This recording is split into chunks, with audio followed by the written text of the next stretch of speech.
Alors, le mamar qu'on va étudier, c'est un mamar qui est Mouga, corrigé par le Rabbi, de Tachin Chafé, qui traite sur l'un des versets de la paracha des Parashat Emor, qui nous parle de la Gdusha, qu'on a, il y a une divergence d'opinion si la mitzvah est comptée ou pas, on a une mitzvah de se sanctifier. Et dans la paracha de Emor, aussi dans la paracha de la semaine dernière de Parashat Kedoshim, on parle de la sanctification des Béni Israël, que les Béni Israël doivent se sanctifier pour essayer de tendre, de ressembler plus ou moins à Dieu, tant que faire se peut, de se sanctifier. Alors maintenant, on va voir, le Rabbi, il base tous ses Mahamars sur un Mahamar de l'Admor Zaken dans l'Écoute Torah, où il va faire toute une analyse de son Mahamar, dans les détails.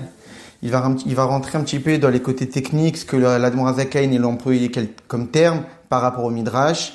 Et il va aussi comparer ce que dit le Tzemar Tzedek, comme quoi il semblerait que ce que dit le Tzemar Tzedek et l'Admor Zaken c'est contradictoire. Et le Rabbi va résoudre qu'en réalité il n'y a pas de problème. Et ensuite nous expliquer, faire le lien entre ces Mamarim là et la période de Sfirat HaOmer. Non. Venegdash c'est Betor Ben Yisrael Aniavei Mekadishrem. Donc je me sanctifierai. Venegdash je me sanctifierai Betor Ben Yisrael parmi les Ben Yisrael Ani Hashem Mekadishrem et moi l'Éternel je vous sanctifierai. Très bien. Donc moi je serai sanctifié parmi vous, et moi l'Éternel je vous sanctifierai. Mais l'Admor Zaken l'Écoute Torah Dibora Matriz et l'Admor Zaken explique ces versets-là dans l'Écoute Torah, des Venegdash et Betor Ben Israël, que quand c'est marqué que je serai sanctifié parmi le peuple juif, Gilug du Château Itbar Betor Chalev d'Israël. On parle en réalité du dévoilement de la sainteté de Dieu à l'intérieur du corps du juif. Du cœur du juif. Ça veut dire qu'en réalité, que lorsqu'un juif, il sert à Kadosh Baruch Hu par son cœur, c'est-à-dire qu'il exprime un amour pour Dieu. Ça, le cœur, c'est un sentiment. Que lorsque le juif, il sert Dieu en dévoilant et en développant un sentiment profond pour Akadosh Baruch Hu, alors il permet de dévoiler la sainteté de Dieu dans son propre cœur. Et ici on parle du Venigdashi Betor Ben Israël, je serai sanctifié parmi vous. Ça veut dire que ça commence par vous. C'est vous qui faites un effort de façon à ce que moi je puisse dévoiler ma sainteté parmi vous. Ça veut dire que ça apporte Dieu se dévoile en nous et que le juif qui profite de ce dévoilement, lui-même il s'élève dans la sainteté, il se sent plus proche d'Akadosh Baruch Hu, il s'élève spirituellement. Qu'est-ce que ça veut dire? Chez l'Ibam, chez l'Israël, Boer, qui riche fe'esh, li chalel bigdushato edvarer. Que le cœur du juif brûle d'un feu brûlant. Li chalel bigdushato edvarer, pour s'unir dans la sainteté de Dieu. On parle ici d'un type d'amour particulier, comme on voit comme l'explique l'Admor Zaken dans Tanya. On parle d'un amour qui est brûlant. C'est-à-dire, c'est le sentiment que le juif a d'avoir conscience que Dieu est tellement élevé qu'il désire Dieu, il prend conscience de la grandeur de Dieu, et donc tellement que Dieu est infiniment élevé qu'il s'élève comme la flamme qui a envie de quitter la mèche. Et la femme qui a toujours tendance à s'élever vers le haut, s'il n'y avait pas la mèche, elle disparaîtrait. Mais elle continue son mouvement de s'élever parce qu'elle souhaite revenir à sa source. Et bien c'est un peu cette idée que le juif, il a tellement pris conscience que Dieu est infiniment élevé par rapport à lui, et il a compris que la seule existence à Kadosh Baruch Hu, donc il souhaite s'unir à Dieu. Et donc il rentre dans un mouvement de ce qu'on appelle Ratso, de désir de s'unir à Kadosh Baruch Hu, quitte à mourir. Parce qu'il veut faire qu'un avec Kadosh Baruch Hu. Et ce mouvement-là, par cette expression d'amour, qui évidemment découle d'une réflexion que le juif y réfléchit, en particulier en étudiant Chassidut, de comprendre la grandeur de Dieu, et de comprendre en réalité la possibilité qu'il a, à travers ses efforts spirituels, de s'unir avec Akadosh Baruch Hu, qui est la seule et unique existence, c'est ce qu'il a compris, eh bien, il souhaite s'unir avec Dieu. Il souhaite désirer Dieu, il souhaite s'élever vers lui, quitte à mourir. C'est ce qu'ont fait les enfants de Aaron, c'est ce que, comme s'explique en Chassidut, c'est ce qu'a fait Sarah Imenu. Lorsqu'elle a pris conscience que son fils Yitzhak allait être sacrifié, elle était tellement joyeuse que son fils était prêt à donner sa vie pour Dieu, qu'elle a eu un moment d'extase et elle en est morte. Parce que justement, elle a eu ce désir de s'unir avec Akadosh Baruch Hu. Et ce mouvement de désir pour Akadosh Baruch Hu, eh bien, ça permet, par la suite, Dieu, il va nous sanctifier. Ça veut dire qu'il y a deux choses dans ces versets. Il y a d'abord, je vais me sanctifier parmi vous. Ça veut dire que ça passe par l'effort de l'homme, que par son effort de désir pour Akadosh Baruch Hu, eh bien, il va dévoiler une sainteté de Dieu en lui. Il va atteindre la sainteté de Dieu. On va rentrer plus dans les détails par la suite. Et après cela, il y a un retour. Cette idée de dévoilement de la sainteté de Dieu dans le juif. Donc un dévoilement de la sainteté de Dieu du haut vers le bas. Donc ici, l'Admorazaken nous explique que ces versets de notre paracha doivent être partagés en deux. Un mouvement du bas vers le haut, Venigdashi betor beni Israël. Moi, Dieu, je vais être sanctifié parmi vous. Donc c'est l'homme qui fait l'effort par son désir de Dieu. Et grâce à ça, il va dévoiler Dieu en lui. Certes, c'est un dévoilement de la sainteté de Dieu, mais ce dévoilement-là a été provoqué par l'effort de l'homme. Ensuite, par la suite, vient une deuxième sorte de sainteté, de sanctification, qui est le dévoilement de Dieu parmi nous. Une autre sorte, qui en réalité découle d'une autre action que celle qu'on vient de dire. Au basé Atzmo, cette deuxième sanctification, cette deuxième sainteté que le juif peut avoir dans sa vie, Bam Shacham, il est mala le mata, qui est un dévoilement du haut vers le bas. Shnenianim, il y a deux idées ici. Am Shachal des Torah, Vam Shachal des Mizot. Il y a l'influence divine qui peut être provoquée par l'étude, et il y a l'influence divine qui peut être provoquée par les Mizot. C'est-à-dire que lorsqu'un juif étudie la Torah, étant donné que l'étude de la Torah, c'est la sagesse de Dieu, donc en réalité, ce qu'il est en train d'étudier, c'est pas vraiment un effort personnel. Il utilise la Torah de Dieu. Donc en réalité, ça vient d'en haut. C'est pour cette raison que la deuxième partie du verset, l'Admorazaken parle d'un mouvement du haut vers le bas. Oui, mais là, on parle de quelqu'un qui étudie la Torah. Oui, mais la Torah, c'est la Torah de Dieu. Étant donné que c'est la Torah de Dieu, que le juif est en train de profiter de la sagesse divine, eh bien, en réalité, il fait un mouvement du haut vers le bas, de dévoiler la sainteté de Dieu ici-bas. Les misvot, pareil. Les misvot, c'est la volonté de Dieux. Étant donné que les misvot, c'est la volonté de Dieu, même si c'est le juif qui est en train d'accomplir la misva, à travers l'accomplissement de la misva, comme on fait quand on accomplit les mitzvot, on dit Baruch ata Hashem et melech haolam asher kideshanu b'mitzvotav, que Dieu nous a sanctifiés par ses mitzvot. C'est-à-dire que quand on fait une mitzvah, on se sanctifie. Ça veut dire qu'on se sépare du matériel, du monde, de la grossièreté de ces mondes, et on se rapproche plus d'Akadosh Baruch Hu. Donc ce qui fait qu'en réalité, à travers l'étude et à travers la pratique des mitzvot, on dévoile de la Gdusha en nous-mêmes. Alors évidemment que puisque les raisons de ces dévoilements de la Gdusha sont différentes, soit c'est par l'étude, soit c'est par la pratique des mitzvot. Alors il est évident qu'il y aurait une différence entre la Gdusha qui est dévoilée par la Torah et la Gdusha qui est dévoilée par les mitzvot. Dam shachash ali des Torah, ibipnimiut olamot, beruchniut. La Gdusha qui se dévoile par la Torah, c'est une Gdusha qui se dévoile dans les parties profondes des mondes. Ça veut dire qu'étant donné que la Torah, c'est un acte spirituel, c'est une étude, c'est une réflexion, ce n'est pas un acte matériel, eh bien, en réalité, la Gdusha que je vais dévoiler, c'est une Gdusha qui ne pourra se dévoiler que dans le spirituel. C'est-à-dire que c'est une Gdusha, et je fais descendre la sainteté de Dieu, elle est infiniment élevée. Le but, évidemment, c'est de dévoiler Dieu ici-bas. Mais à partir du moment que j'ai utilisé la Torah n'est pas concrète, cette sainteté-là ne pourra pas s'impliquer, se dévoiler dans le matériel. C'est un fameux mamar qu'on voit, le fameux mamar du Rabbi, qui explique la grandeur de Rabbi Shimon Bar Yochai. On a quelques jours de l'Akba Omer, qu'on voit que Rabbi Shimon Bar Yochai, il y avait un moment que c'était la famine, il a fait descendre la pluie. Comment? En faisant un commentaire sur le verset Inematov Omanim Shevetachim Gam Yachad. Et dans tous ces mamarim-là, le Rabbi explique longuement que c'est un chidouche. La Torah, elle, ne change pas la matière. La Torah, elle, c'est spirituel. Pour changer la matière, on prie. Pour demander la guérison, j'étudie pas. Je demande à Dieu de me guérir. Pour demander la parnassa, j'étudie pas. Je demande à Dieu la parnassa. Parce que la tfila, ça a une implication concrète dans le monde. La Torah, non. La Torah, c'est spirituel. Donc là, étant donné que le dévoilement de la Gdusha s'est opéré par une étude, alors la Gdusha qui va se dévoiler, certes, elle va descendre des mondes spirituels, mais elle va descendre dans les parties profondes des mondes inférieurs, mais pas dans ces mondes concrets physiques. Alors que lorsque,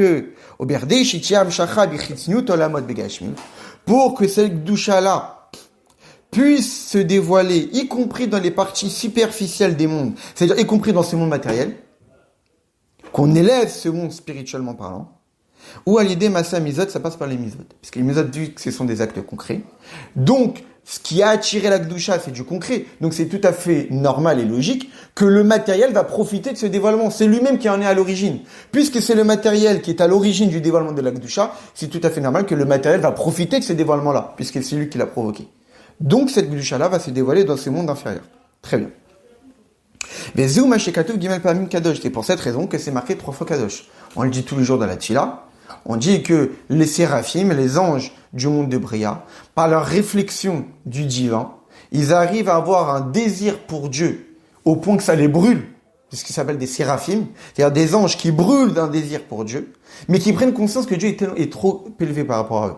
Et donc la seule chose qu'ils peuvent exprimer, c'est Kadosh, Kadosh, Kadosh, toi tu es saint, tu es saint, tu es saint. C'est-à-dire que toi, Dieu, tu es triplement saint, tu es triplement séparé de nous, triplement élevé par rapport à nous. Donc on parle de 3 gdushot, de 3 niveaux de gdusha, qui sont les 3 niveaux qu'ici la Zaken nous parle, qui sont allusionnés par le verset. La première gdusha, qui est cette gdusha qui est Djouba vers le haut, qui est provoquée par le juif par un désir de Dieu qui a envie de s'unir à lui, par un amour flamboyant. Des kadosh echad ou alam il est mata le mala, une élévation du bas vers le haut. Vinigdashi, le premier gdusha du verset. Ve kadosh abed va gimel, et les deuxièmes gdusha et la troisième gdusha, les 2 derniers kadosh, et même shachot mais les mala le mata, ce sont les dévoilements du haut vers le bas, alliés des Torah, validés misot. Comme il y a deux moyens, qui sont la Torah et les misot, on parle de 2 types de gdusha différentes, qui elles sont allusionnées par la fin du verset, Mekadishrem, je vais vous sanctifier. Maintenant, ce Mekadishrem-là peut être partagé en 2, la gdusha provoquée par l'étude, et la gdusha provoquée par la pratique des mitzvot. Donc, le premier kadosh, c'est Vinigdashi. C'est la gdusha que le juif dévoile en lui par le désir de Dieu. Cette idée de flamme, de voir quitter le corps. Ratso, exactement. Donc ça, c'est ce que le rabbi nous rapporte du Mahamar de l'Admor Zaken. Maintenant, dans l'écoute Torah, il y a au début le Mahamar de l'Admor Zaken, et ensuite, souvent, dans les Mahamarines de l'Admor Zaken, il y a un autre Mahamar où il fait le biour, où il explique le Mahamar. Et dans l'explication du Mahamar, l'Admor Zaken, il rentre encore plus dans les détails. Qu'est-ce qu'il dit là-bas? Il dit, on va regarder dans les mots, après on va regarder peut-être dans les mots même du Mahamar. Il a mis le Gimel Bet.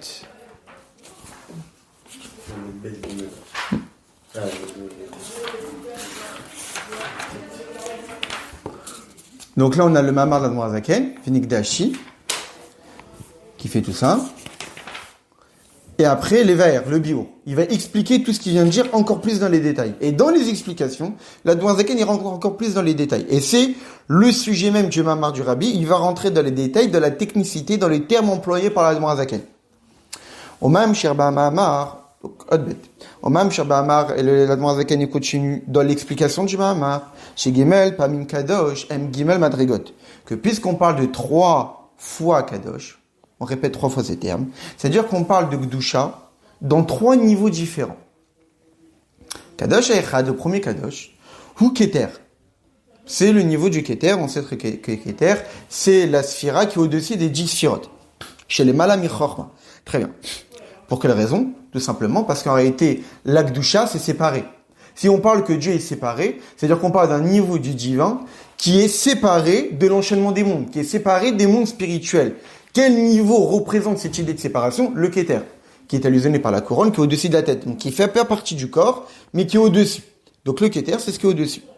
Maintenant, on parle d'une deuxième Gdusha et d'une troisième Gdusha. Alors, la seule Gdusha qu'on connaît, c'est Keter. Maintenant, on parle d'une deuxième et d'une troisième Gdusha. C'est qui ces autres Gdushot? Alors, Kadosh Abet, ou Keter des Zeranpin, mais Kadosh Agimel, ou Keter des Malchut. Donc ici, l'Admor Zaken nous dit dans le Mahamar que même si, globalement parlant, il y a le niveau des Keter, qui est au-dessus des 10 sphirotes, en réalité, si on rentre dans les détails, il y a plusieurs niveaux de Keter.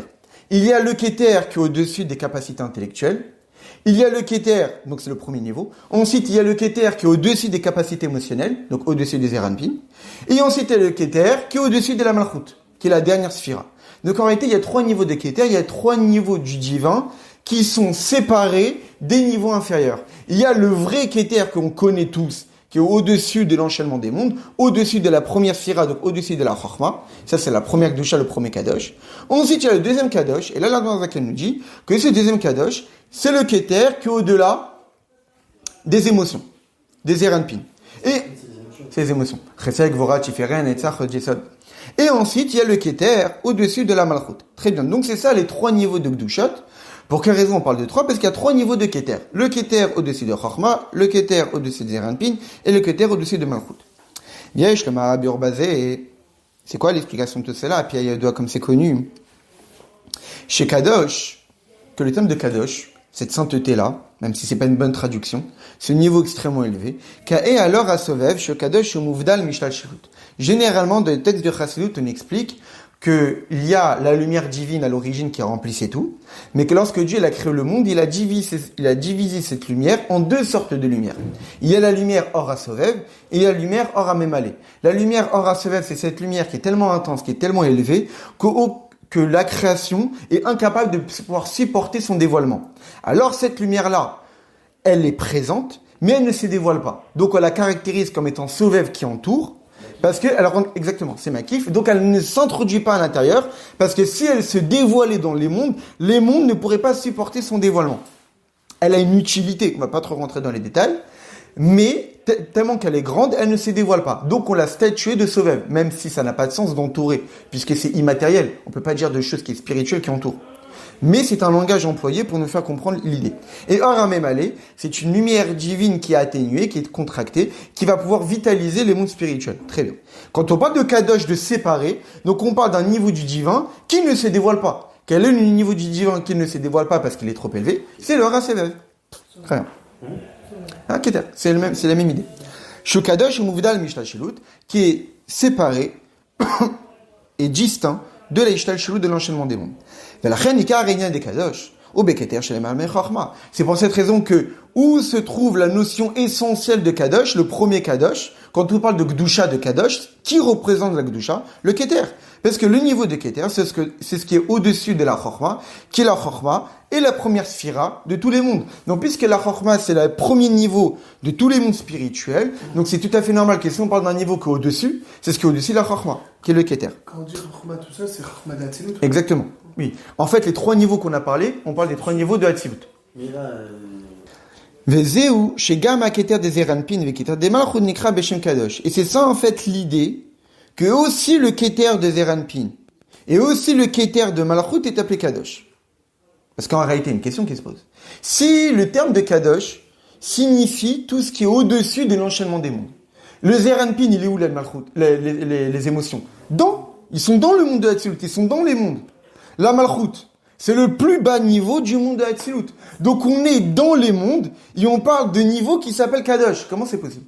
Comment peut-on parler de niveaux qui sont dans les mondes qui s'appellent Kadosh? Qu'il y a un Keter qui est au-dessus de la Chorma, qui n'est pas dans les mondes, c'est tout à fait compréhensible. C'est justement ça, Kadosh. Mais le deuxième niveau de Kadosh, le troisième niveau de Kadosh, qui eux, toi, la Noirzaken, tu le définis comme étant le Keter de Zeranpin et le Keter des Malchut. Mais Zeranpin, c'est dans le monde de Hatzilut. C'est pas au-dessus, c'est dedans. La Malchut, c'est dedans, c'est même le passage entre Hatzilut et Bria. Et tu me parles de Keter qui sont au-dessus de ça, comment c'est possible? Ouais, moi j'ai une question. Et donc ici, la question se pose. Et là, c'est pour cette raison que le Rabbi, il explique, comment peut-on parler de ça? Ou keishtalshelut aktarim, ilo keishtalshelut ila ve'alul, she'alul ou mautacher me'ila. C'est parce qu'en réalité, l'enchaînement d'ektarim, l'enchaînement des niveaux de Keter, eh bien, n'est pas un enchaînement de cause à conséquence, comme l'enchaînement des autres niveaux. Je m'explique. Le Rabbi Rachab explique, on sait très bien que, pour passer, on voit bien que la réflexion est la source des émotions. En fonction de ce que je réfléchis, il y a une émotion qui va se créer.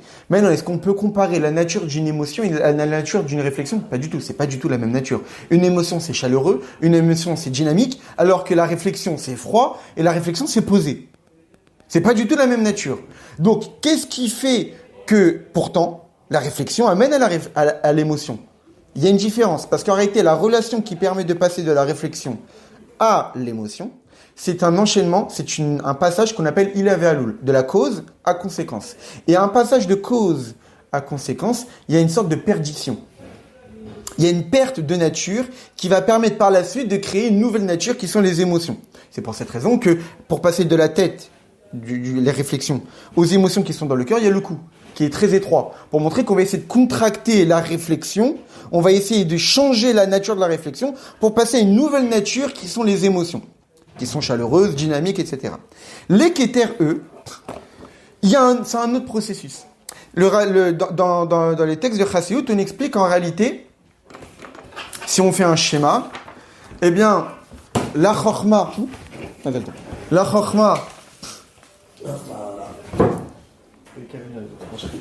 La chorma amène à la bina amène au da'at, le da'at amène au chesed, le chesed amène à gvora, c'est comme ça, l'un en dessous des autres. Et évidemment que chacun, il y a une perdition pour passer de l'un à l'autre. Maintenant, donc, il y a chorma, ensuite il y a bina, etc., etc. Maintenant, le keter, le premier keter qui est au-dessus de la chorma, pour arriver au keter qui est au-dessus des zeranpin, il passe directement à lui. Il passe pas par ces passages-là.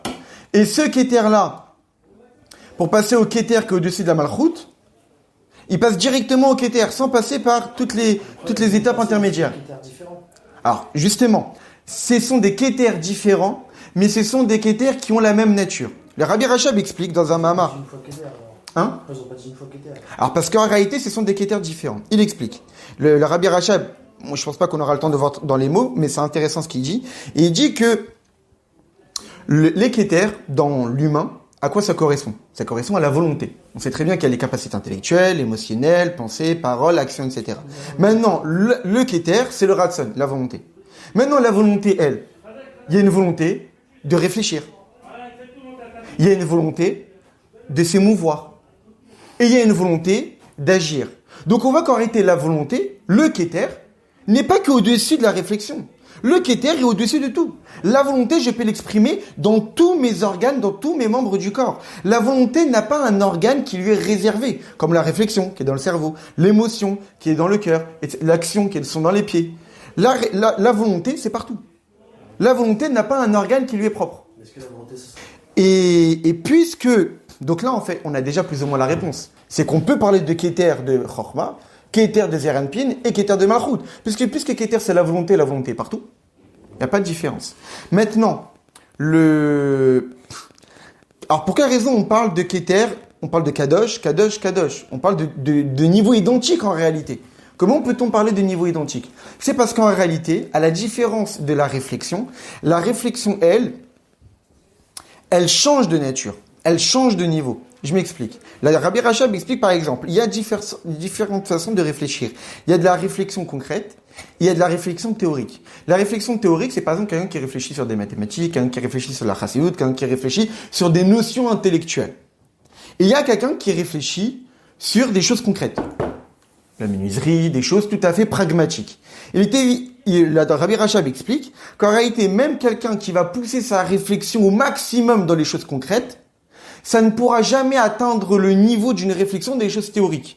Par nature, la réflexion sur des choses théoriques est beaucoup plus profonde que de la réflexion sur des choses pratiques, qui sont de nature complètement différente. Donc on voit qu'en réalité, on ne peut pas comparer de la réflexion sur des choses théoriques et de la réflexion sur des choses pratiques, parce qu'ils sont de nature complètement différente. Alors que la volonté, elle, je peux avoir une volonté d'agir qui est d'une intensité beaucoup plus grande qu'une volonté de réfléchir. Ça veut dire qu'en réalité, la volonté, elle n'est pas limitée à un niveau spirituel particulier. C'est-à-dire que la volonté de réfléchir peut être du même niveau d'intensité que la volonté de s'émouvoir, que la volonté d'agir.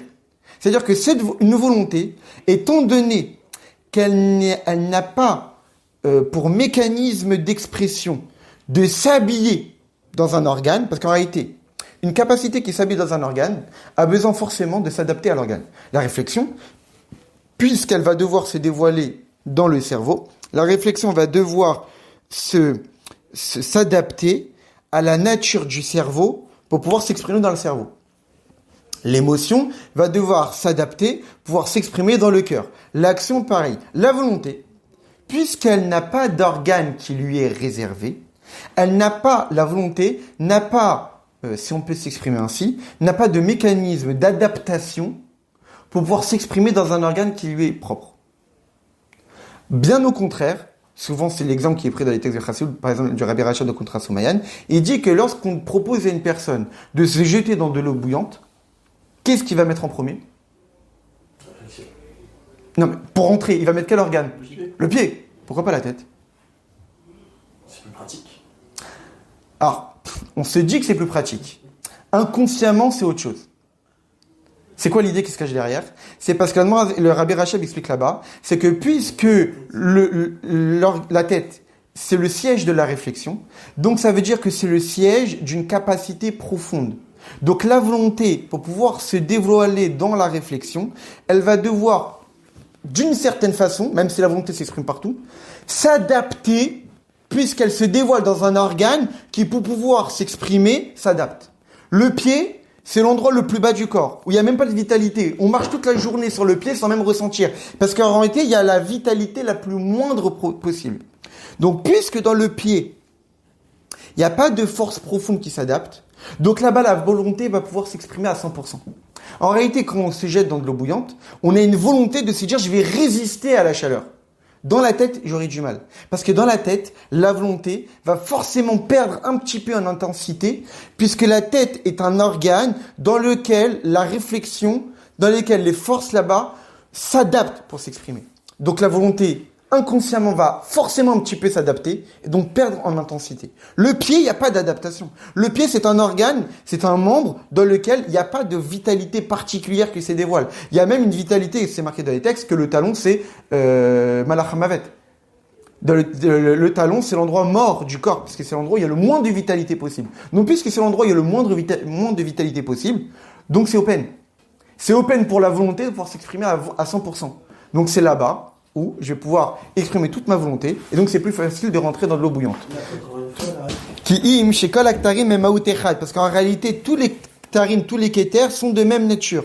Vegam la achari yerida keter liot keter les eranpin ou les malchut, ou bemauto kemoshe yakodem. Parce que même le keter qui va se dévoiler dans les eranpin ou dans la malchut reste avec la même nature qu'avant, ça reste une volonté qui ne change pas, qui ne s'atténue pas, même bien au contraire, comme le dit Rabbi Rachab, on peut trouver des volontés de Zeranpin, des volontés d'émotion, des volontés d'action, qui sont même plus fortes qu'une volonté de réfléchir. Et donc, puisque ça reste la même nature, donc le Keter d'avant Chochma, et le Keter d'avant Zeranpin, c'est des Keter, c'est des niveaux de Kadosh, de Gdusha. Yesh lomar, des chez mes verbes à ma marche, et gemel parmi Kadosh, et machalokim et madrigatam. Donc là, le Rabbi rentre encore plus dans les détails. Donc là, on a compris pourquoi on parle de 3 niveaux de Keter, qui sont 3 niveaux de Kadosh, même si c'est Keter de Zeranpi, même si c'est Keter de Malchut. Comme pour ça qu'on explique dans le Mahamar que les 3 niveaux de Kadosh sont différents dans leur niveau. Chez Kadosh, Keter Shema Mechorma. Le Kadosh, Hasheni Vashlishi, Keter de Zeranpi Malchut. Le premier Kadosh, c'est le Keter de Chorma. Le deuxième et le troisième, c'est Keter de Zeranpi, le Keter de Malchut.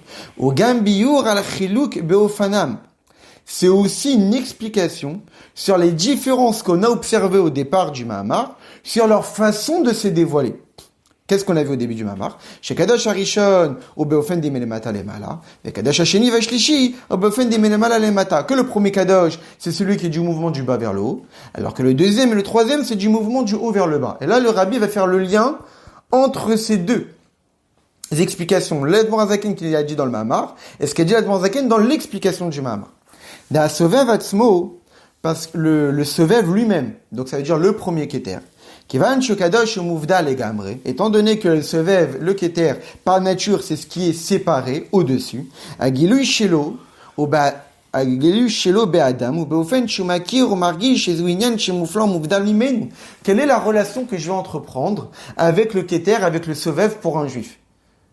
Comment j'arrive à rentrer en connexion avec le Sovev? Sachant que le Sovev, par définition, ne se dévoile pas. Alors, c'est quoi le rapport que je vais avoir avec lui? C'est cette idée de pêler.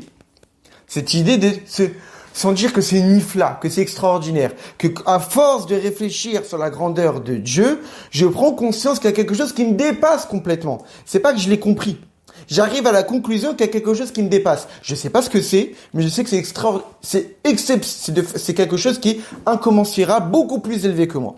Je le comprends pas directement, mais j'ai conscience que c'est quelque chose qui me dépasse complètement. C'est le lien que je peux créer avec ce niveau du divin qui dépasse l'enchaînement des mondes. Très bien. C'est pour cette raison.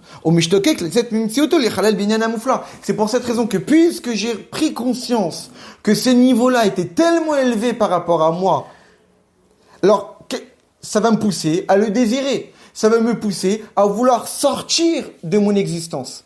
Donc le premier niveau de Kadosh, qui est le Keter de Chochma, qui est au-dessus de l'enchaînement des mondes, puisque j'ai pris conscience qu'il est au-delà de l'enchaînement des mondes, donc j'ai pris conscience qu'il est au-delà de mes capacités, le seul moyen que j'ai pour pouvoir l'atteindre, c'est de sortir de qui je suis.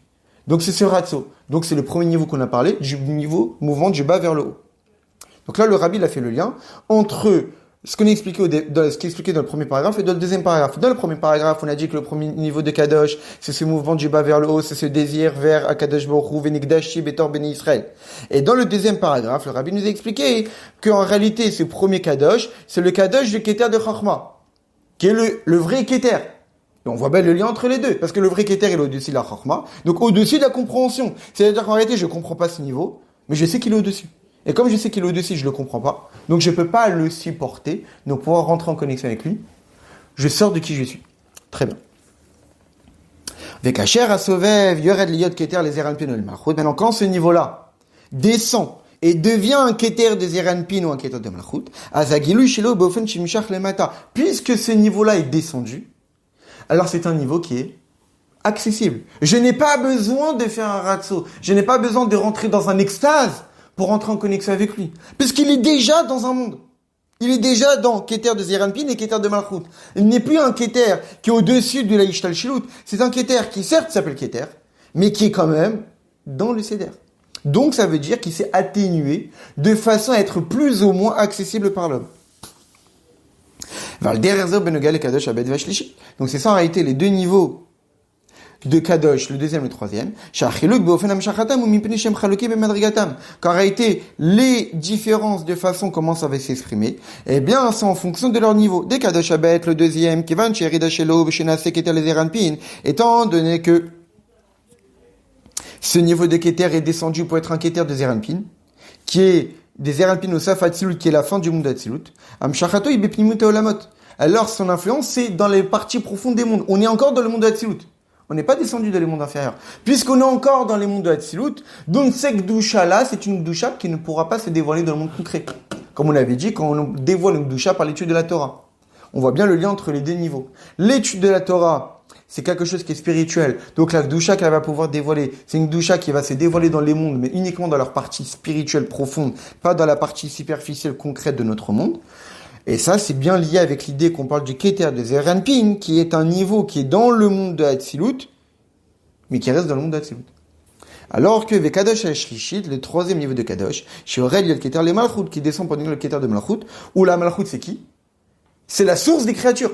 C'est à partir de la Malchut que les anges sont créés, que les Neshamot sont créés. Donc c'est un niveau qui est lié au monde inférieur, qui est lié à la création. Donc on voit bien le lien avec l'Akdusha qui est créé par l'application des mitzvot, qui a une application concrète dans le monde. Très bien. Donc ça, c'est ce que le rabbi nous a expliqué. Donc on voit bien l'analyse qu'il a fait entre ce que dit l'Admor Zaken dans le Mahamar et ce que dit l'Admor Zaken dans l'explication du Mahamar. Paragraphe 3, ensuite le rabbi rentre encore plus dans les détails. Au Mamshir, Babiur le Mahamar, maintenant l'Admor Zaken continue encore de l'explication du Mahamar. Des Zé ou Madita Bimidrash. L'Admor Hazaken y rapporte ce qui est marqué dans le Midrash, et là c'est très très intéressant. Comment l'Admor Hazaken y rapporte le Midrash.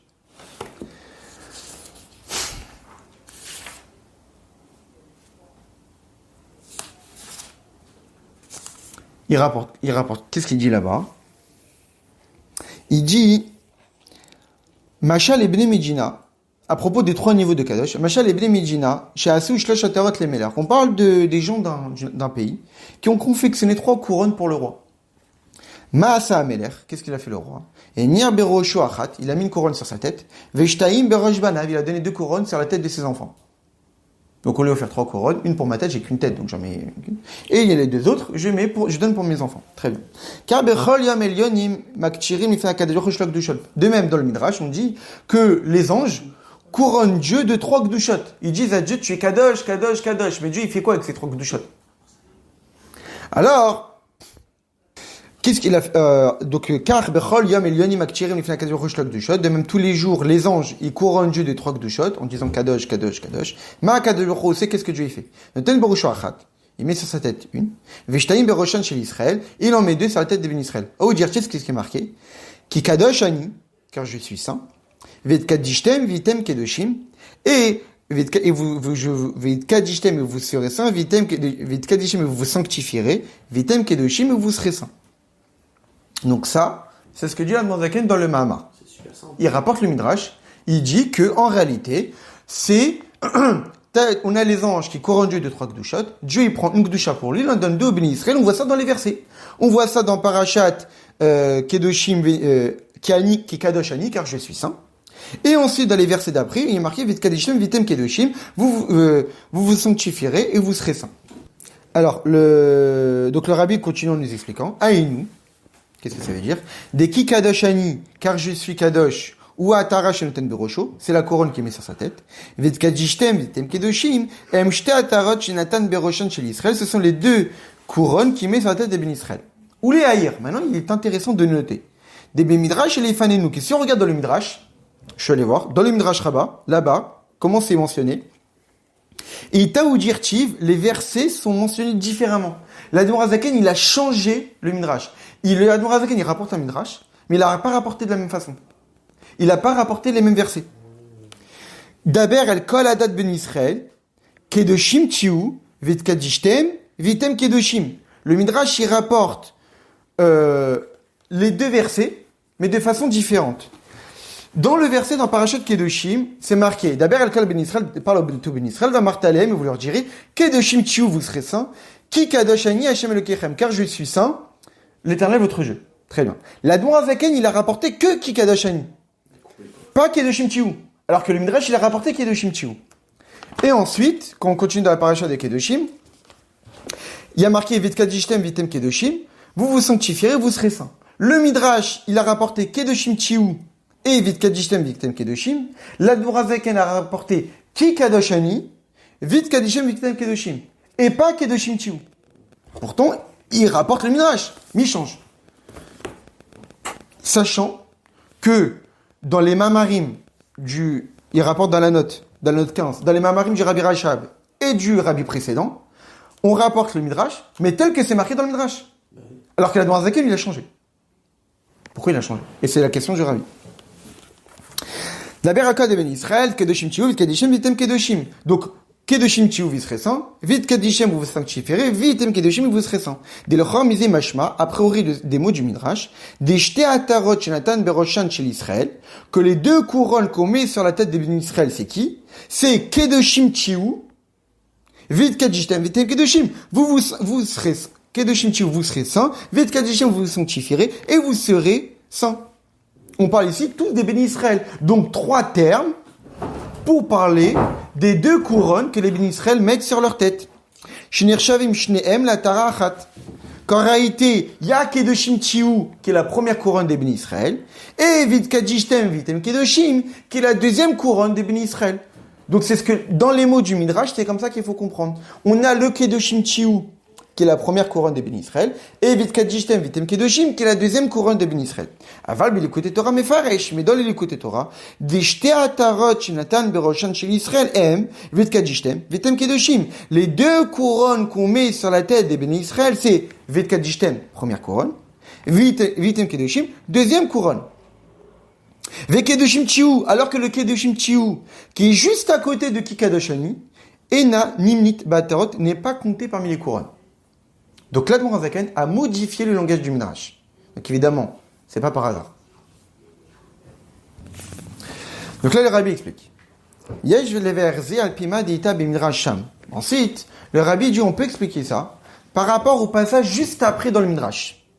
Dans le Midrash, il y a le passage chet, il y a le passage tête. Le passage qu'on vient de voir dans le Midrash, c'est dans le paragraphe chet, et dans le paragraphe tête, le Midrash continue. En y disant Kedoshim Tiu, vous serez saint. Il y a Chol Kamoni. Quand Dieu nous demande vous serez saint, est-ce que vous pouvez être aussi saint que Dieu? Talmud le mort, Kikadoshani. Non, il y a marqué Kikadoshani, car je suis saint. Moi, j'ai ma sainteté, et vous avez votre sainteté. Gdushatchin les malam et Gdushatrem. Ma sainteté est au-dessus de la vôtre, de votre sainteté. Donc le Midrash pose une question dans les versets. Dieu nous demande de le sanctifier. Oui, mais qui est saint? Il n'y a que Dieu qui est saint. Donc si Dieu nous demande de le sanctifier, quoi, il attend qu'on ait la même sainteté que lui? Non, le verset nous dit Kikadashani, j'ai ma Gdusha à moi, et vous avez la vôtre. La mienne est beaucoup plus élevée que la vôtre. Vekatav at Tzemar Tzedek, maintenant le Tzemar Tzedek écrit dans ses Mamarim d'Ora Torah, j'ai à moi. Ça c'est très étonnant, ce Midrash. À moi c'est étonnant.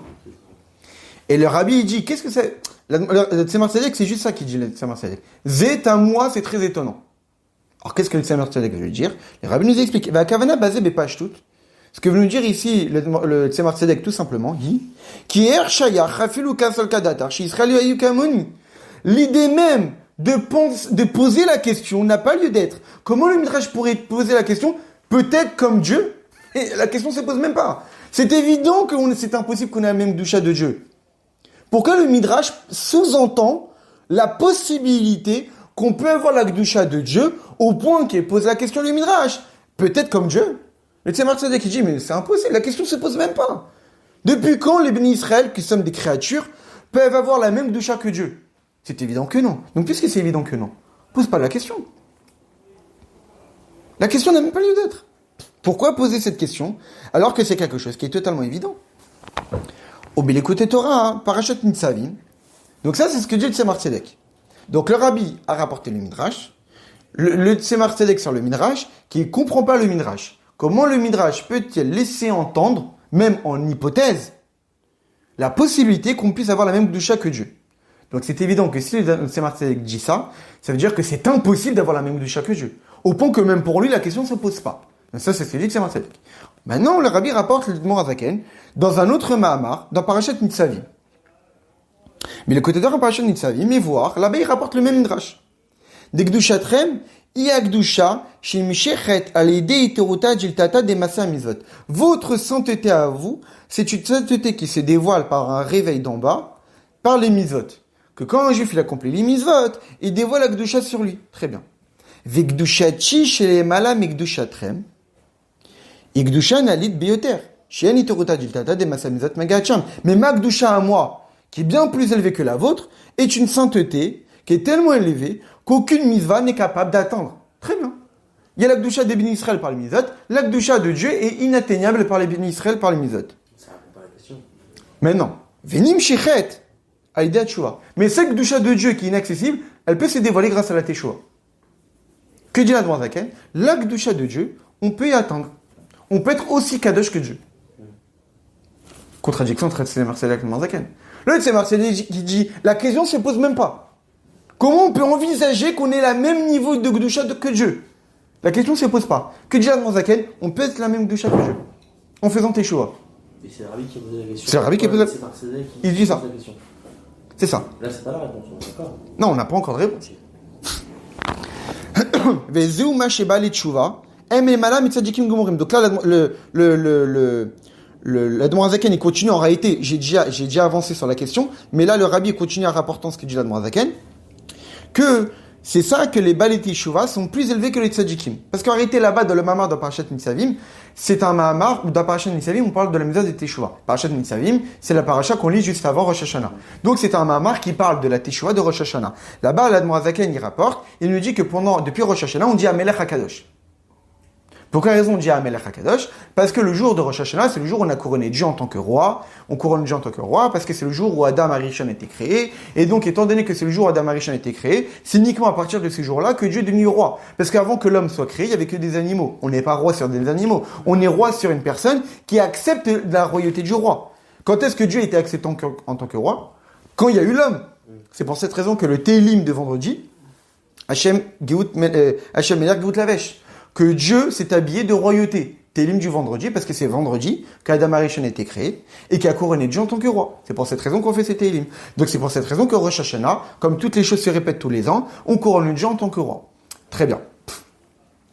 Et il dit que c'est Amelech HaKadosh, on le continue à faire pendant toute la série Timichouva. Et donc, la question qui se pose, il a été couronné Dieu Rosh Hashanah. Pourquoi tu continues à dire Amelech HaKadosh pendant la série Timichouva? Il est déjà roi, c'est bon. À quel Akadosh? Qu'est-ce que tu continues? Alors il dit, parce qu'en réalité, cette royauté-là, il y a 10 niveaux dans la royauté.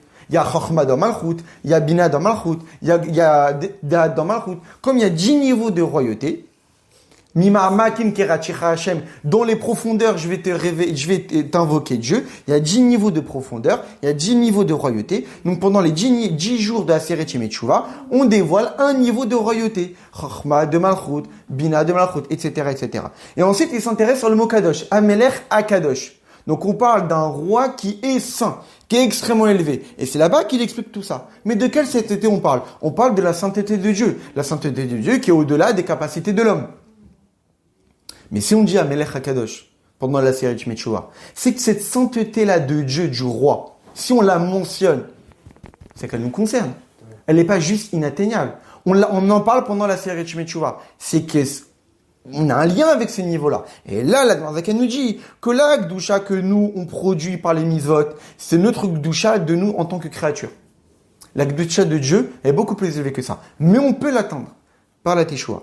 Et là, la Zaken nous dit, c'est ça la supériorité de ceux qui font Teshuvah par rapport aux Tzadikim, car l'idée à Teshuvah, et même Shirim, Ifna Gdushatish, les Manam Gdushatrem, parce que par la Teshuvah, un juif est capable de dévoiler la Gdusha de Dieu lui-même, qui est au-delà de la Gdusha que les bénis Israël peuvent produire par les mitzvot. Un tzadik qui fait que Torah mitzvot. Il fait jamais de faute. Donc la Gdusha qu'un tzadik peut procurer, peut dévoiler, c'est la Gdusha du niveau des hommes. Mais un juif qui a connu le mal et qui fait Teshuvah, ça veut dire qu'il dévoile un niveau du divin qui est beaucoup plus élevé que les mitzvot. Parce que c'est quoi ce niveau de Gdusha? Quand on fait une mitzvah, il y a ce niveau de Gdusha. Quand on fait une avera, on casse ce niveau de Gdusha. Pour réparer cette cassure-là, j'ai besoin de dévoiler un niveau de Gdusha qui est plus élevé. Donc la Teshuvah consiste à dévoiler un niveau de Gdusha qui est plus élevé que le niveau de Gdusha des mitzvot. Parce que les mitzvot, je les ai cassés en faisant des avérotes. Donc pour réparer ça, il faut que ça soit d'un niveau encore plus élevé, qui est Dieu lui-même, comme le Rabbi va nous expliquer après.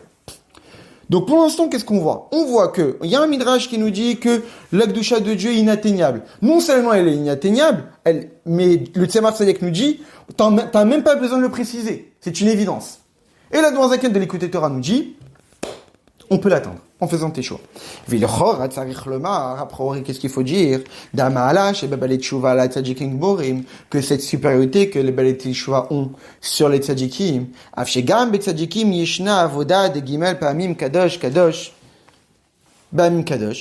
que même chez les tzadikim, il y a ces trois niveaux. Les tzadikim, ils prononcent ça tous les jours, kadosh, kadosh, kadosh. Donc les tzadikim sont liés à ces trois niveaux de Gdusha. Vekadosh Arishon ou Kadosh Ani, et ce premier niveau de Gdusha, que je suis saint, Gdusha Tchil et Malam et Gdusha Trem, Gdusha est au-dessus de la vôtre, ou, Shagilui de Kadosh Echad, Betzadikim ou Beofen de Alam le Mala. Shemishtokikim, Latzet, Mtsiutam, le Chalel, Gdusha Yedbarech. Ce premier niveau de Gdusha, que les tzadikim prononcent tous les jours. La seule possibilité qu'ils ont pour pouvoir être en connexion avec ces niveaux-là, c'est de sortir de leur existence, d'être ratso, de désirer. C'est-à-dire qu'un tzaddik, en étant ce qu'ils sont, ils peuvent pas l'atteindre. Le seul moyen d'atteindre ce niveau-là, comme on l'a dit au tout début du mamar, l'extase, le ratso, sors de qui tu es. Tu ne peux pas faire autrement. C'est quelque chose qui te dépasse. Donc tu es obligé de sortir de tes conditions humaines. Très bien. Au Balei Teshuvah, mais un Baal Teshuvah, lui, Gam Kadosh Arishon Beofen Dam Shachalemata, le premier niveau de Gdusha.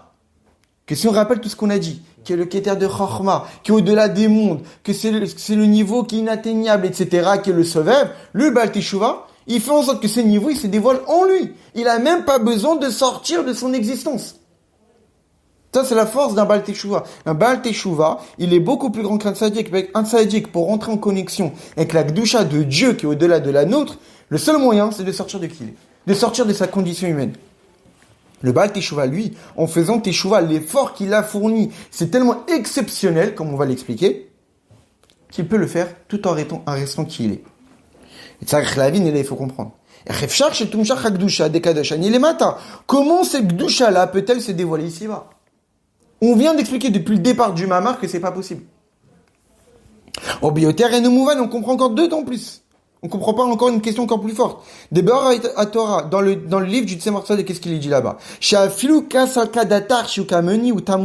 Même l'idée, l'hypothèse, la question, le fait de sous-entendre une question que Yachol Kamoni, peut-être qu'on peut être comme Dieu, c'est étonnant. Au Belekute Torah Ita, alors que dans l'écoute Torah, Gam Maskana, c'est la conclusion. Shalidea Teshuvah Meshichim Akdusha de Kadosh Anin de Lechoram Zevarot Afochat.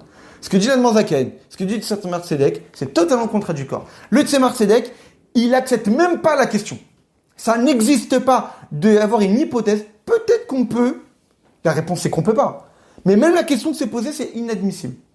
L'Admor Zaken, non seulement il pose la question, mais il conclut que c'est possible. Comment le Tzemar Tzedek et l'Admor Zaken peuvent se contredire? Dans la Chassidut, on dit qu'il n'y a pas de contradiction. Comment ils peuvent se contredire? Donc évidemment que le Rabbi va résoudre la contradiction, qu'en réalité, il ne parle pas de la même chose. Viesh, le Rabbi Urbazé, c'est quoi l'explication?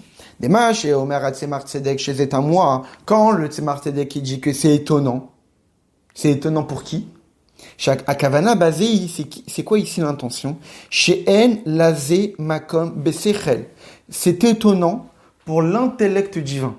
Gamlo bechachmal shelemala. Pour l'intellect divin, tel que Dieu a installé les règles dans le monde qu'il a créé, c'est étonnant que la création, que la créature, peut-elle adhérer, obtenir, accepter, réceptionner ce niveau de Gdusha de Dieu.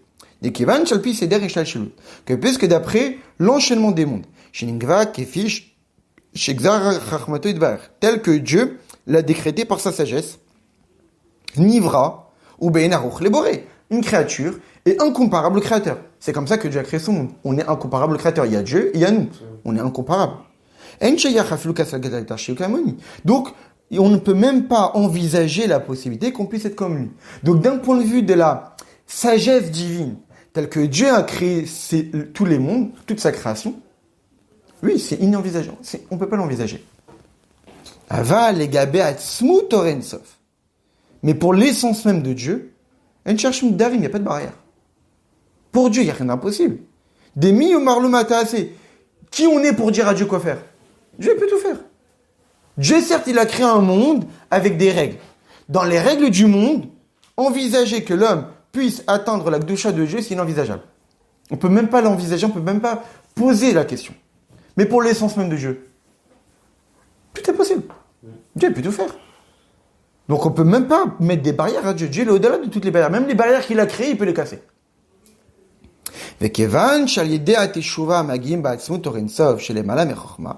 Étant donné que lorsqu'un juif fait teshuva, qu'est-ce qu'il fait? Il atteint l'essence même de la lumière infinie de Dieu. Et on voit ça dans un midrash qui est connu.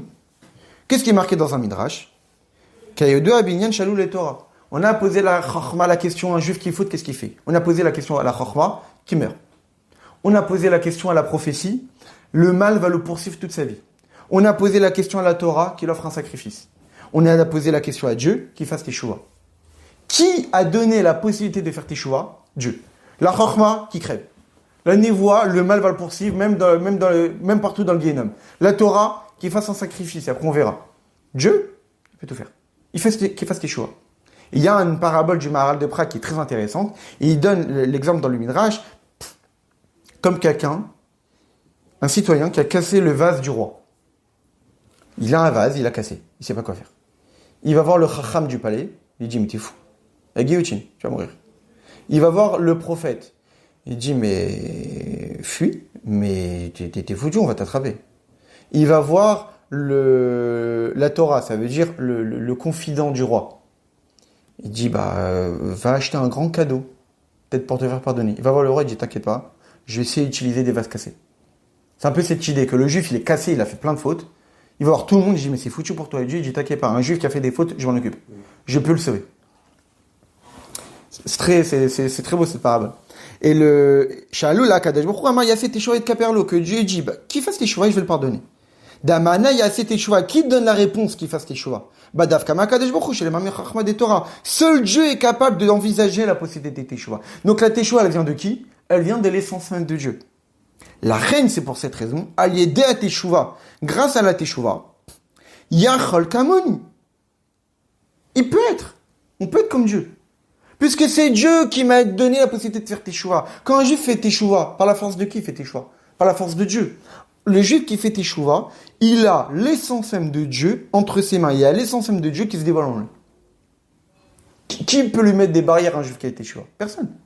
Donc, les barrières du monde, elles sautent devant un juif qui fait teshuva. Donc, en réalité, il n'y a pas de contradiction entre Tzemar Tzedek et l'Admorazak.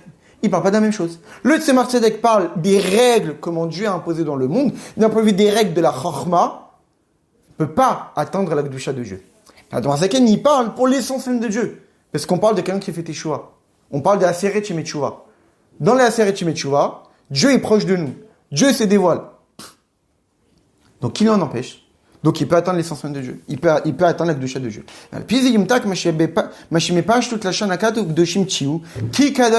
Et en réalité, c'est ça le verset. Que le verset dit, Kedoshim Tchiou, vous serez saints. Ki Kadoshani, car je suis saint. Donc, votre sainteté, c'est la mienne. C'est le verset simple, en fait. Quand on lit le verset, c'est ça. Vous serez saints, car je suis saint. Donc, ça veut dire que la cause de ma sainteté, c'est la sainteté de Dieu. Ça veut dire que c'est la même. Chez Kadosh Ani ou Atam Vasvara l'Akdushim Tiou. Que l'Akdusha de Dieu est la raison et la cause de Makdusha à moi. Mashma Shatsivu Kedoshim Tiou. Donc l'ordre de Dieu. Vous serez saints. Ou chez Kdushatam chez Israël, Tricha, Liyod, Bedome, l'Akdushato Yidbarer. Quand Dieu nous demande d'être saints, c'est l'Akdusha de Dieu. Notre devoir, c'est d'être au même niveau que Dieu dans sa Kdusha. Car l'idée à Vodata Teshuva, Magim l'Akdushazo. Parce que lorsqu'un juif fait Teshuva, il peut atteindre ces niveaux-là. Oleir ma pirouche biachol kamoni. Yachol kamoni benichuta. Et le rabbi, il dit, rapporte, note 23, le Meor Enaim, qui est un livre du rabbi Nachum de Tchernobyl, de la chassid de Tchernobyl. Et là-bas, le rabbi Nachum de Tchernobyl, il dit quoi? Il dit, Yachol kamoni, c'est pas une question, c'est une affirmation. Quand le Midrash, il dit, Kedoshim Tiou, vous serez saints, Yachol kamoni. Parce que dans le livre du Midrash, il n'y a pas de point d'interrogation. Tu peux le lire comme étant une interrogation, tu peux le lire comme étant une affirmation. Nichuta, c'est affirmation. C'est pas bitmia. C'est pas comme une interrogation. Binichuta, c'est une affirmation. C'est pas, il y a vraiment comme Dieu. Pas possible. Non, il y a chol kamoni, comme Dieu. Pourquoi? Kikadashani. Vous serez saints. Pourquoi comme Dieu? Kikadashani. Parce que vous serez saints, parce que je suis saint. Donc c'est la cause des Makdusha. Donc oui, on peut. Parce que le Tzemar Tzedek, lui, il a une autre lecture. Il parle dans le domaine de la Chorma. Dans le domaine de la Chorma, tel que Dieu l'a installé dans le monde, c'est impossible que l'homme peut être du même niveau que Dieu. Mais pour l'essence même de Dieu, c'est possible. Parce que pour l'essence même de Dieu, même les barrières qu'il a installées dans le monde, il peut les casser. C'est seulement pour celui qui a fait Teshuvah. Parce que le Baal Teshuvah, il dévoile l'essence même de Dieu en lui. Alors que quelqu'un qui sert Dieu par Torah, par Mitzvot, il sert Dieu convenablement, mais il n'est pas attaché à l'essence même de Dieu. L'essence même de Dieu se dévoile lorsqu'on fait Teshuvah. Yesh lomar, deshna beorim benoga la psukim. Donc, on se souvient de la question du Rabbi. L'Admor Hazaken, quand il a rapporté le Midrash, il a changé le langage. Il n'a pas rapporté Kedoshim Tiou.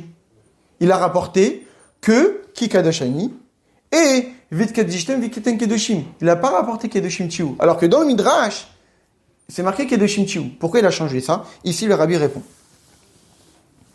Il faut dire que les deux explications qu'on a données dans les versets,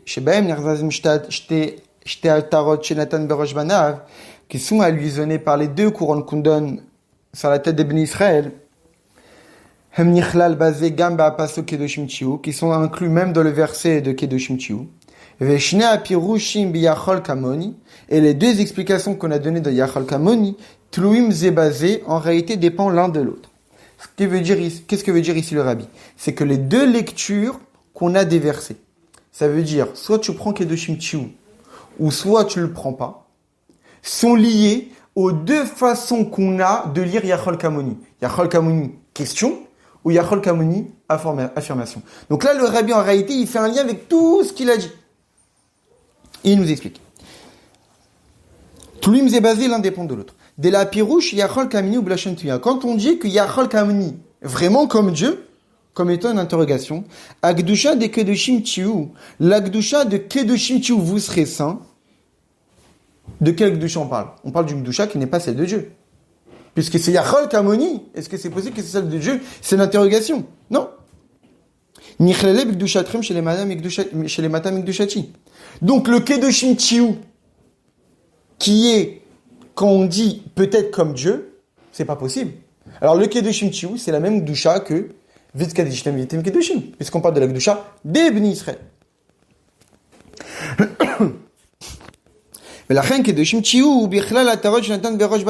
C'est pour cette raison que cette Kdusha-là, c'est la même Kdusha qui est donnée pour les Bnei Israël. C'est pour cette raison que dans le Midrash, on dit Kedoshim Tiou, Vitkadishtem, Vitem Kedoshim. C'est la même. Puisque dans le Midrash, c'est Yachol Kamoni. Est-ce que vraiment on peut être comme Dieu? C'est une question. Le Kedoshim Tiou, c'est la Kdusha des Bnei Israël. Puisque Yachol Kamoni, on peut pas être comme Dieu. Mais la pirouche Yachol Kamoni, Benichuta. Mais si on lit le Yachol Kamoni comme étant une affirmation, oui, on peut être comme Dieu. Akdusha de Kedoshim Tiou. La Kdusha de Kedoshim Tiou, elle était dans quel verset? Elle était dans le verset de Kikadashani. Donc le Kedoshim Tiou, vous serez saint, Kikadashani, c'est la Kdusha de qui? La Kdusha de Dieu. La Kdusha de Dieu. Donc quand l'Admor Hazaken, il rapporte pas le Kedoshim Tiou. Parce que le Kedoshim Tiou, c'est pour qui? C'est pour Dieu. Donc il le rapporte pas. Il a déjà rapporté Kikadashani. C'est la même. C'est pour ça qu'il ne le rapporte pas. Parce que l'Admorazaken, il parle d'un niveau, on peut être du niveau de la Kedusha de Dieu. La lecture de l'Admorazaken, c'est pas Yachol Kamoni interrogation. La lecture de l'Admorazaken, c'est Yachol Kamoni affirmation. Donc quand l'Admorazaken, il rapporte le Midrash, il a une autre lecture du Midrash. Quand il lit le Midrash, il lit pas le Midrash Yachol Kamoni, c'est l'interrogation. C'est pas possible qu'on peut être la même Kedusha que Dieu. Non. L'Admorazaken, quand il lit le Midrash, il dit que on peut être. Donc le Kedoshim Tiou, c'est la Kedusha de Dieu.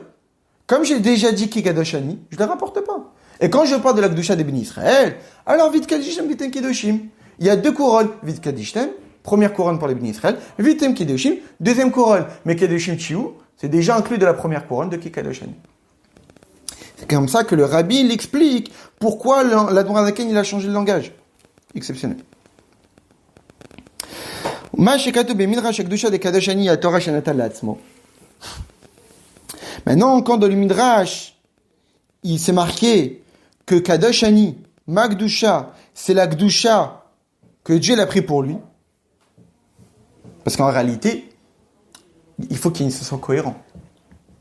Cette Gdusha-là, dans le Midrash, c'est marqué que qui la prend? Kadoshani. Hachem. Mais pour l'Admorazaken, cette Gdusha-là, l'homme, il peut la prendre. Quand il fait Teshuva. Ah, pourquoi on la met sur la tête de Dieu? Le Rabbi, il va chercher une cohérence jusqu'au bout. Ok, t'as ta lecture du Midrash. Ouais, mais le Midrash nous dit que le Kikadashani, elle est pour Dieu. Mais pour toi, le Kadashani, il est pour l'homme. Parce que l'homme, il est capable. Ah, pourquoi il prend pas sa couronne, l'homme? On pourrait dire qu'il y a 3 couronnes pour l'homme. Il y a l'homme qui fait Teshuva, première couronne. Il y a l'homme qui fait Torah. Il y a l'homme qui fait Mitzvot. Ah, pour quelle raison? Le Midrash nous dit que la première couronne, elle est pour Dieu. Et toi, tu rapportes le Midrash avec que la première couronne, elle est pour Dieu. Ah, pour quelle raison elle n'est pas pour l'homme? Ce qui est très très fort, ça c'est intéressant. Ce qui est très très fort dans les mamarim du rabbi, parce que chaque rabbi a son propre langage, c'est que le rabbi va dans les détails des détails des détails. C'est-à-dire, il veut que ça soit cohérent jusqu'au bout. Il aurait pu s'arrêter là. Non. La Dvanzakin, il nous dit que la première couronne, elle est pour Dieu. Mais pourtant, la première couronne, le juif, il est capable de l'attendre. Alors, pourquoi tu ne la mets pas sur la tête de l'homme? Alors, il dit le rabbi, Afshegam Gdusha Zonim Shechat Israël, c'est Gdusha, elle peut attendre les bénis Israël. Yesh lomar, Kam Shechat Gdusha de Kadoshani, Bebale Teshuva, parce que c'est Gdusha qui arrive, qui est celle de Dieu. Pour celui qui fait Teshuva, lo mitzad amitziut shelahem. Cette Gdusha-là, en réalité, n'a pas été produite par l'homme. Pourquoi? Parce que comment le juif fait Teshuva? Qui donne la force aux juifs de faire Teshuva? Les fiches à l'aider à Teshuva midgale sheresh haneshama. Quand le juif fait Teshuva, il dévoile quoi? L'essence de sa neshama. Mais l'essence de sa neshama, c'est qui? C'est Dieu. L'essence de ma neshama, c'est Dieu. Donc quand je fais Teshuva, c'est pas moi qui existe. C'est Dieu. Donc la couronne, je vais la mettre sur qui? Sur Dieu. Parce qu'en la mettant sur Dieu, je la mets sur moi. Parce que c'est la même personne. C'est vrai que c'est intéressant par rapport à tout à l'heure ce que vous avez dit. Donc en réalité, c'est que... J'ai noté un truc, j'arrive même pas à lire. En réalité, c'est que quand le juif fait Teshuva, on peut pas mettre la couronne sur lui. Parce que quand tu mets la couronne sur lui, c'est que c'est lui qui est à l'origine de cette couronne. Non. Qui dit au juif tu peux faire Teshuva? Comme on l'a dit dans le Midrash, c'est Dieu. Dieu dit au juif tu peux faire Teshuva. Et quand le juif fait Teshuva, c'est par ses forces? Non. C'est parce qu'il a dévoilé sa Yechida. Parce qu'il a dévoilé l'essence même de sa Neshama. Mais l'essence même de sa Neshama, quand on dévoile ça, c'est l'essence même de Dieu. Donc il a même pas d'existence propre. Comme il a même pas d'existence propre, on peut pas mettre il n'y a pas de tête à qui surmettre la couronne. On met une couronne sur une tête. On met une couronne sur quelqu'un qui existe. Mais t'existes plus. Je vais mettre la couronne sur qui? Donc je vais me garder pour moi. Parce que quand Dieu il met la couronne sur lui-même, dans Dieu, il y a le juif qui fait Teshuva, parce qu'il ne faut que là. Ils sont la même entité.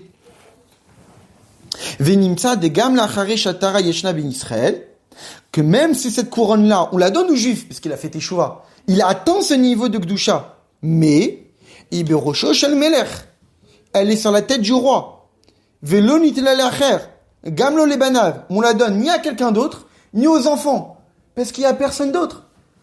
Parce que les enfants deviennent le roi. Le juif qui fait Teshuva n'est même pas une existence à part entière. Il devient Dieu. C'est ça Teshuva. Revenir vers Dieu. T'es Dieu. Comme t'es Dieu, la couronne, elle va sur Dieu.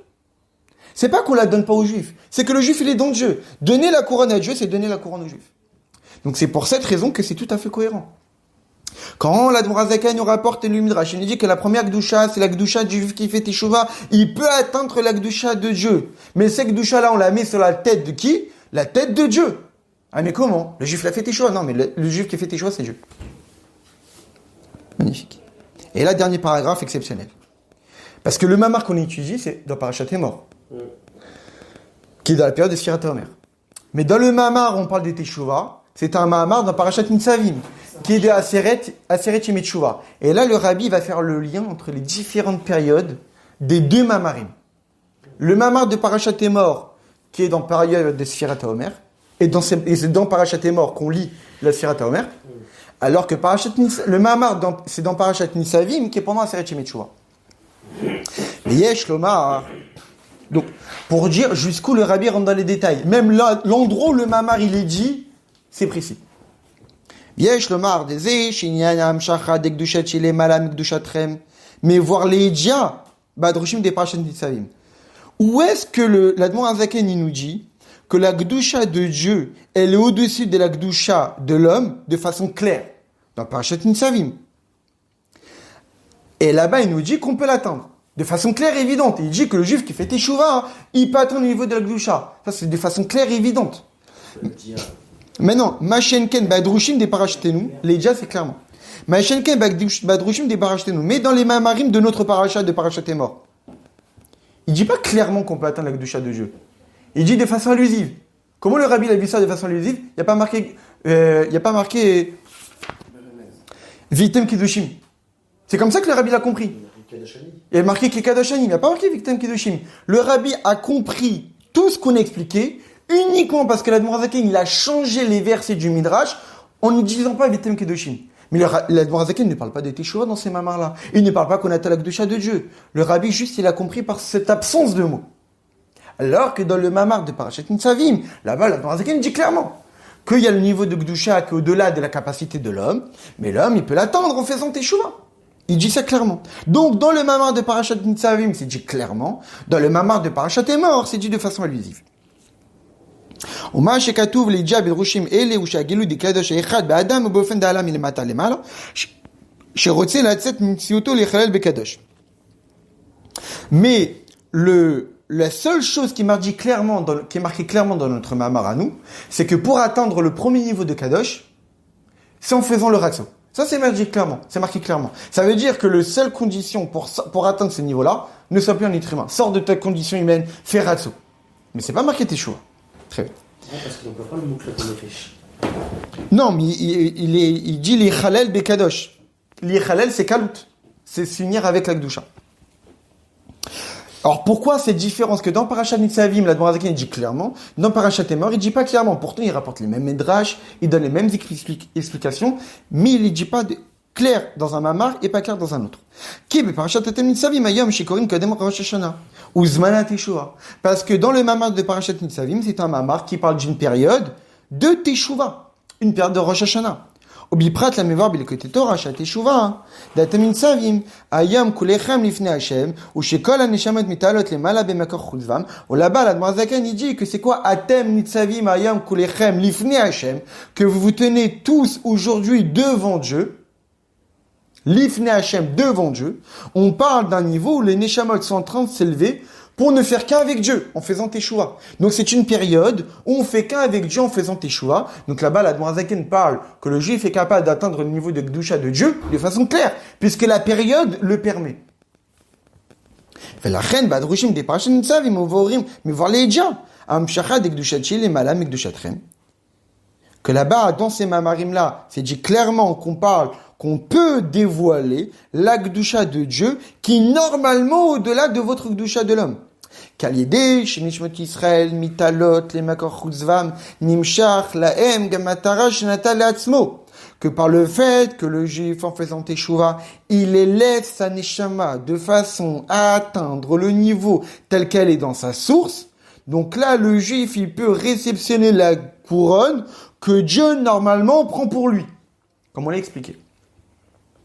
des parachiotes, chez Corinne, mais dans les mamarim, des parachiotes qu'on lit pendant la Sfirat HaOmer, donc les parachiotes de Kedoshim et de Emor, Shavoda de Sfirat HaOmeri, que la avoda, le service de Dieu de Sfirat HaOmer, le bofen des djiloug. La Sfirat HaOmer, c'est pas un saut. La Teshuva, quand un juif fait Teshuva, il saute. Il saute de niveau. Il était du plus bas. Il arrive au niveau des plus hauts. C'est pas crescendo petit à petit. S'il saute. Sfirat HaOmer, c'est quoi? Un jour. 2 jours. C'est petit à petit. C'est petit à petit. Échelon après échelon. C'est pas du tout la même période. La spiritualité des Sfirat HaOmer n'est pas la même spiritualité qu'à Aseret Yemei Teshuva. La période à Aseret Yemei Teshuva, c'est une période de Teshuva. Tu sautes de niveau. Donc, clairement, on te dit, tu peux atteindre le niveau de Dieu. Parce que tu es dans une période de saut. Sfirat HaOmer, c'est pas une période de saut. C'est une période de petit à petit. Tu essaies de monter de niveau par rapport à ce que tu étais précédemment. C'est pas une période où tu sautes complètement. Beseder Vadraga, Yom Echad, Shnei Yamim, 1 jour, 2 jours, 3 jours.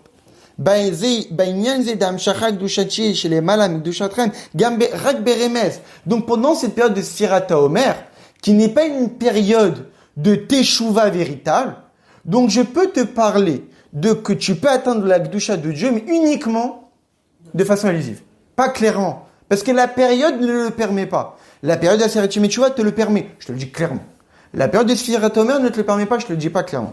Mais, pourquoi t'en parles? Pourquoi tu t'en parles de façon allusive? Si la période ne le permet pas, pourquoi t'en parles?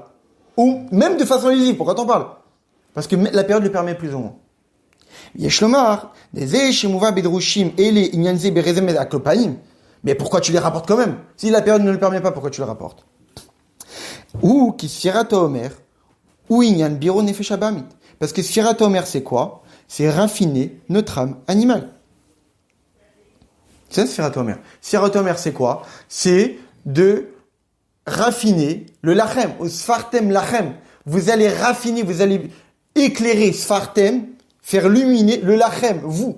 Votre Sfirat HaOmer, votre Nefesh Abamit, votre âme animale. Comme on sait très bien que le Korban du Homer était composé d'orge, qui est normalement de la nourriture qu'on donne pour les animaux. Alors que le blé, c'est pour l'homme. Pour quelle raison le Korban du Homer était de l'orge? Parce que pendant Sfirat HaOmer, on travaille avec le animal qui est en nous, qu'on essaie de raffiner. Au Birour Nefesh Abamit et raffiner son âme animale ou Kinyan Teshuva. C'est comme faire Teshuva. Regardez la note 30. Que des rachetés, votre. Alors, dans la note 30, il dit allez voir dans Torah Or. Et là-bas, qu'est-ce qu'il dit là-bas dans Torah Or? Chez la reine Aliédé Birour Nefesh Abamit, que quand on raffine notre âme animale, Nimsha Chagilou de Gdushachi chez les Malam Gdushatrem, se dévoile la Gdusha de Dieu qui est au-delà de la vôtre. C'est-à-dire que quand on raffine notre âme animale, on dévoile la Gdusha de Dieu. Et quand est-ce qu'on raffine notre âme animale? Sfirat HaOmer. Et qu'est-ce qu'il dit là-bas? Dans la page d'après, Binyan Sfirat HaOmer. Il dit là-bas que quand on raffine notre âme animale pour dévoiler notre Gdusha, la Gdusha de Dieu qui est au-delà de la nôtre, et plus tard, qu'est-ce qu'il dit? Ça, c'est Sfirat HaOmer. C'est-à-dire que Sfirat HaOmer, c'est une période propice, on raffine notre âme animale, qui est Teshuva, qui est dévoilement de la Gdusha de Dieu en l'homme. Tout ce qu'on a expliqué. Et pourquoi il le dit de façon allusive? Parce que c'est pas une période clairement de Teshuva. C'est une période où on va crescendo, petit à petit, mais ça reste une période où on raffine notre âme animale, qui est faire Teshuva. Viesh Losif, on peut même encore rajouter, des parachat est mort, Corinne Berov Hasheni, Shabbat Shebisvichot, les Pessar Sheni. Quand est-ce qu'on lit parachat est mort?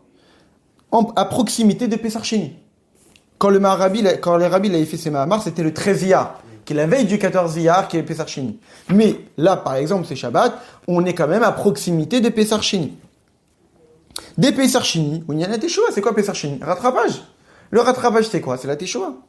Au Kamevor, Baruch Habema, comme c'est expliqué longuement dans les Sichot.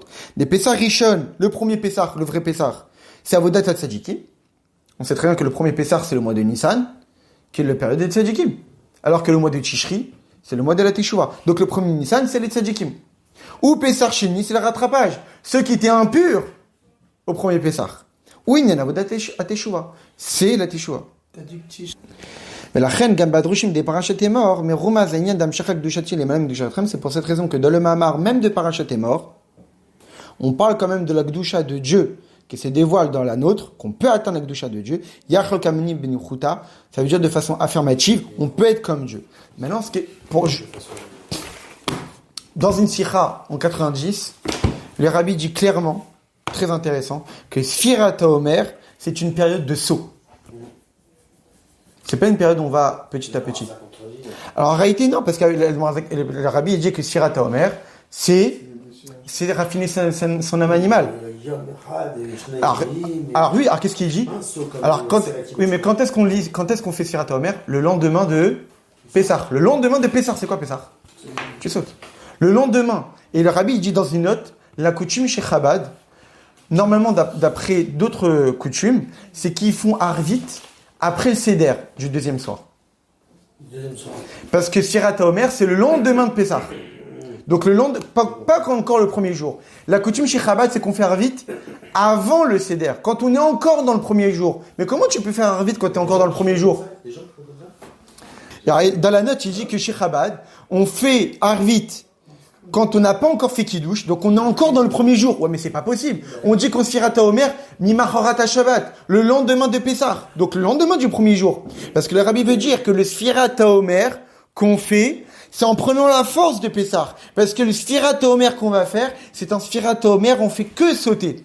C'est pour cette raison qu'on ne dit pas un jour, premier jour, deuxième jour, troisième jour, on ne dit pas ça. Quand on compte, on dit un jour, 2 jours. Donc tu prends le premier avec toi. 3 jours, tu prends le deuxième et le premier avec toi. Ça veut dire qu'en réalité, chaque jour, tu t'élèves tout en élevant tous les jours qui sont avant. Si c'était crescendo, tu dis premier jour, deuxième jour, troisième jour, c'est pas comme ça qu'on compte.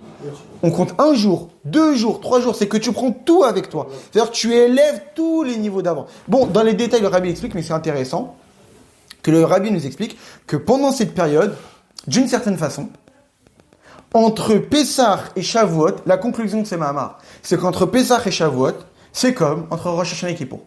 Magnifique. C'est la Seret Teshuvah. C'est une période de Teshuvah où on peut s'élever et atteindre la Kedusha de Dieu lui-même en faisant Teshuvah.